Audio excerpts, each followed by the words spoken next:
అధ్యయన పలుకరింపుకు ఆహ్వానం. వారాంతం కనుక ఎప్పట్లాగే అధ్యయన పలుకరింపుతో మీ ముందుకు వస్తూ ఉన్నాను.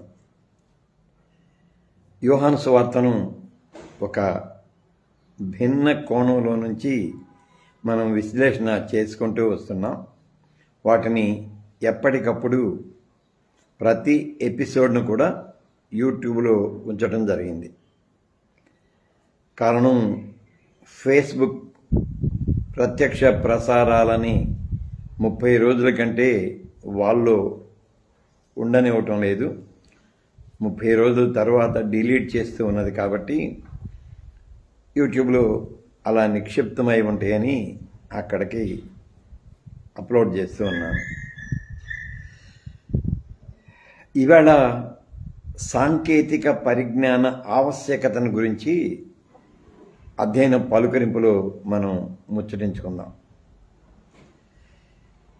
సాంకేతిక పరిజ్ఞానం ఎంత వేగంగా అభివృద్ధి చెందుతూ వస్తుందో. సాధారణంగా మా వయసు వాళ్ళు, అంటే 70s అనుకుందాం, 70+ 70 ఏళ్ల సహచరులను కలిస్తే, పాత రోజులు ఎలా ఉన్నాయి రవి, అసలు ఎంత బాగున్నాయి, ఏమైనా మన రోజులు మళ్ళీ తిరిగి రావులే అని అలా అంటూ ఉంటారు. నాకైతే పాత రోజులలో లేని సాంకేతిక పరిజ్ఞానం బాగా అభివృద్ధి చెందిన దశలో మనం ఉన్నాం. ఇవి కూడా మా రోజులే, మనం నివసించే ప్రతిరోజు మన రోజే కాబట్టి ఇది కూడా మా రోజే. మళ్ళీ మా రోజులు వేరు ఆ మాట నేనైతే అనలేను.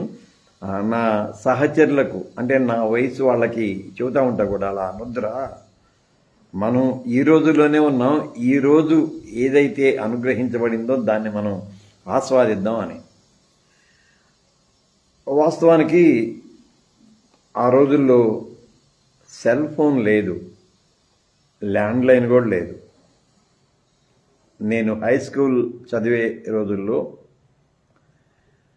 దూర ప్రాంతంలో ఉన్నవాళ్ళు, అంటే మన రాష్ట్రం కాకుండా వేరే రాష్ట్రాలలో ఉన్న వారికి కమ్యూనికేట్ చేయాలి అని అంటే, ఫోన్ చేయాలన్నా కూడా చాలా కష్టపడాల్సి వచ్చేది. నాకు బాగా గుర్తు, నేను వేటపాలెం నుండి, చీరాల దగ్గర ఉన్న వేటపాలెం నుండి గుంటూరు వచ్చి, గుంటూరు టెలిఫోన్ ఎక్స్చేంజ్ నుంచి అక్కడ కనీసం ఆ కమ్యూనికేషన్ అందించడానికి ఒక పూట టైం పట్టింది. అంత సమయాన్ని వెచ్చించాల్సి వచ్చింది. మరి మా రోజులు బాగున్నాయని ఎలా అనుకుంటున్నాం, ఇవాళ సెల్ ఫోన్లు ఎంత మంచిగా ఉన్నాయో. ఓకే, లైవ్లోకి వచ్చిన బిడ్డలందరికీ కూడా ఆహ్వానాశిస్తూ, బిడ్డ కవిత నిట్లా, రమేష్ డేవిడ్ నిట్లా అండ్ ఫ్యామిలీ, బిడ్డ వజ్రారావు, తర్వాత డేవి, చాలా రోజులైంది అబ్బాయి, మొన్న కూడా నువ్వు కలవలేకపోయావు, బిజీ అయిపోయిందా? బిజీ అయిపోతే లైవ్ అయిపోయినాక ఒక్కసారి కాల్ చేయ బిడ్డ. తర్వాత లూకా బాబు, మర్నాథ బిడ్డ, మధుసూదన్, మధు, అందరికీ హృదయపూర్వకమైన ఆహ్వానాశీస్సులు అందిస్తున్నాను. సాంకేతిక పరిజ్ఞానాన్ని గురించి ప్రత్యేకంగా ఎందుకు నేను మాట్లాడుతున్నానంటే, అధ్యయనం కోసం ఒక మంచి వెబ్సైట్ని బిల్డ్ చేయాలి అనేది నాకు ఎప్పటి నుంచో కోరిక. గతంలో బాగానే ఖర్చు పెట్టి ఒక వెబ్సైట్ని బిల్డ్ చేశాం, కానీ వాళ్ళు దాన్ని అప్డేట్ చేయలేక పోగొట్టేశారు. ఆ క్రమంలో మళ్ళీ ఒక డొమైన్ కొనటం జరిగింది. ఈ మాట అంతకుముందు కూడా చెప్పాను, డొమైన్ కొనడం జరిగింది.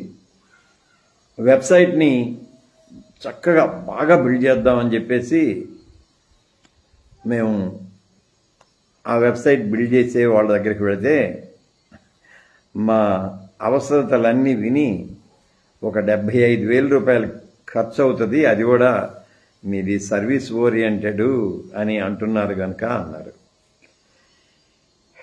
75,000 రూపాయల ఖర్చుతో పాటు మినిమం 2.5 నెలల సమయం పడుతుందండి అన్నారు. వాస్తవానికి వాళ్ళ కష్టానికి అది తగిన ప్రతిఫలమే. 75,000 కాదు, ఇంకా ఎక్కువ అవుతుంది అని అన్నారు బయట నేను ఎంక్వైరీ చేస్తే. కాకుంటే మన దగ్గర అంత లేదు. సరిగ్గా అప్పుడు వెబ్సైట్ని మనమే ఎందుకు బిల్డ్ చేయకూడదు, మనం అంటే నేనే ఎందుకు బిల్డ్ చేయకూడదు అనే ఒక ఆలోచన వచ్చింది. ఆ ఆలోచనని ఇంప్లిమెంట్ చేసుకుంటూ వస్తున్నాను. కాకుంటే నేను ఇప్పుడు లైవ్ స్ట్రీమ్ ఇస్తూ ఉన్న ఈ ఫోన్ నార్డ్ +2 ఇది, OnePlus Nord 2 ఇది బాగా పాతదైపోయింది. అయినా మొబైల్లో పూర్తిగా వెబ్సైట్ బిల్డ్ చేయటం కుదరదు అని అర్థమైపోయింది. ఇంకా తర్వాత నా దగ్గర ఉన్న పాత కంప్యూటర్ తీసి దాంతో కొంచెం చేయగలిగాను. సరే, ఆ కంప్యూటర్ను కూడా కొంచెం మార్చాలి అన్న అవసరం ఉన్నా ఇట్స్ ఓకే, దాంట్లో చేయగలుగుతా ఉన్నాను. అంటే నేను ఇంటి దగ్గర ఉన్నప్పుడే, పిడుగురాళ్ళలో ఉన్నప్పుడే, సమయం దొరికినప్పుడే దాన్ని చేయగలుగుతున్నాను.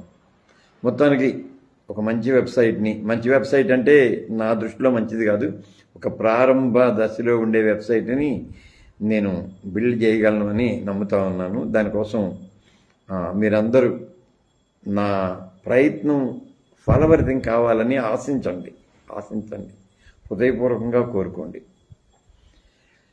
మళ్ళీ సాంకేతిక పరిజ్ఞానం 2020 మే 19న మనం అధ్యయనాన్ని ప్రారంభం చేసుకున్నాం. ఆదికాండాన్ని అధ్యయనం చేసే క్రమంలో మినిమం 13 పుస్తకాలు నా ముందు అలా పరుచుకునేవాడిని. 13 పుస్తకాలు, కామెంటరీస్ కానివ్వండి, ఏదైనా కానీ 13 పుస్తకాలు అలా నా ముందు పరుచుకొని 5, 6 ఒక్కోసారి 8 గంటలు కూడా అధ్యయనం కోసం, అంటే అప్పుడు కరోనా కాబట్టి ఇంకా వేరే వ్యాపకాలు ఏమీ లేవు కనుక అలా వాటన్నింటినీ వెతుకుతూ కూర్చునేవాడిని. సో మంచిగా వచ్చింది, అది చక్కగా వచ్చింది. ఆ తర్వాత మిగిలిన అధ్యయనానికి అన్నీ వాడాల్సిన అవసరం పడలా. మరి అపోస్తలుల చర్యల పుస్తకం చెప్పే టయానికి నెట్లో మంచి సమాచారం దొరికింది. సో ఆ నెట్లో ఉన్న సమాచారాన్ని క్రోడీకరించుకొని బుక్స్ కొంచెం ప్రక్కన పెట్టి, అంటే ప్రాథమికంగా బుక్స్ ఇప్పటికీ వాడుతూనే ఉంటాను, వాటిని ప్రక్కన పెట్టి దీని మీద ఆధారపడాల్సి వచ్చింది. బాగుంది. మరి ChatGPT, గ్రోక్ ఈ 2 AIలు వచ్చాక నాకు ఆ 2 తెలుసు, ఇంకా చాలా ఉన్నాయి, నాకు ఆ 2 తెలుసు, ఆ 2 వాడతాను. ఈ ChatGPT, గ్రోక్ ఈ 2 వచ్చిన తర్వాత అధ్యయనం సులభతరమైంది అని అనను కానీ ఎంత డీప్గా మనం సెర్చ్ చేసుకోవడానికి వీలు కలిగింది. ఇదివరకు జేమ్స్ డి ట్యాబోర్ పలానా సబ్జెక్ట్ మీద ఏం చెప్పాడు అని అంటే గూగుల్లోకి వెళ్ళి వెతుక్కోవాలి, మళ్ళీ ఆ వెతికిన దాన్ని జాగ్రత్తగా మొత్తం చదవాలి. ఇప్పుడు ఆ పని లేదు. ఇదిగో పలానా అంశం మీద జేమ్స్ డి ట్యాబోర్ ఏం చెప్పాడు అని ChatGPTని, గ్రోక్ని అడిగితే ఖచ్చితంగా అదే సమాచారాన్ని అందిస్తుంది. అంటే ఒక పెద్ద పెద్ద థియోలోజియన్స్ ఒక సబ్జెక్ట్ మీద ఏం చెప్పారో మనకి ఎంత అవసరమో అంతవరకే సమాచారాన్ని సేకరించడానికి వీలు కలుగుతుంది అన్నమాట. కాకుంటే ఏఐని వినియోగించుకోవడం నేర్చుకోవాలి. ఏఐతో ఎలాగూ మనం పని చేయించుకోవాలో చాలా ఫ్రెండ్లీ వెర్షన్ గ్రోక్ కానివ్వండి, మరీ ChatGPT అయితే చక్కగా మనం మనిషితో మాట్లాడినట్టే ఆ కాన్వర్సేషన్ అలాగే ఉంటుంది. గుడ్ మార్నింగ్ చెప్తే గుడ్ మార్నింగ్ చెబుతుంది. ఎంత చక్కగా అంటే ఒక పర్సనల్ రిలేషన్షిప్ లాగా ఉంటుంది అన్నమాట ChatGPT, రోబో అయినప్పటికీ కూడా. సాంకేతిక పరిజ్ఞానాన్ని ఉపయోగించుకొని మనం వాడుకోవచ్చు. మళ్ళీ క్యాన్వా యాప్ ఉంది. క్యాన్వా యాప్లో అయితే నేను ఆ 8 సెకండ్ల క్లిప్పింగ్స్ ఎంత చక్కగా చేస్తున్నానో పరలోకం గురించి. నిన్నటి దినం మళ్ళీ ఆ మోషే రాతి పలకల్ని స్వర్ణ దూడ మీద వేసిన ఇవి అంటే ఎంత తేలిగ్గా మనం చేయగలుగుతున్నామో, అయితే మనకు ఎలా అవుట్పుట్ రావాలో అది ఆ జ్ఞానం మనం అలవర్చుకోవాలి. ఏమైనా అధ్యయనానికి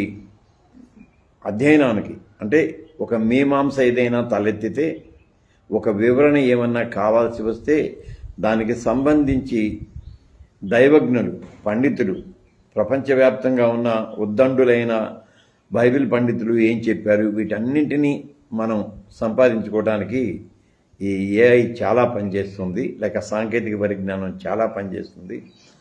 దాన్ని మీరు కూడా ఏఐ చేయండి.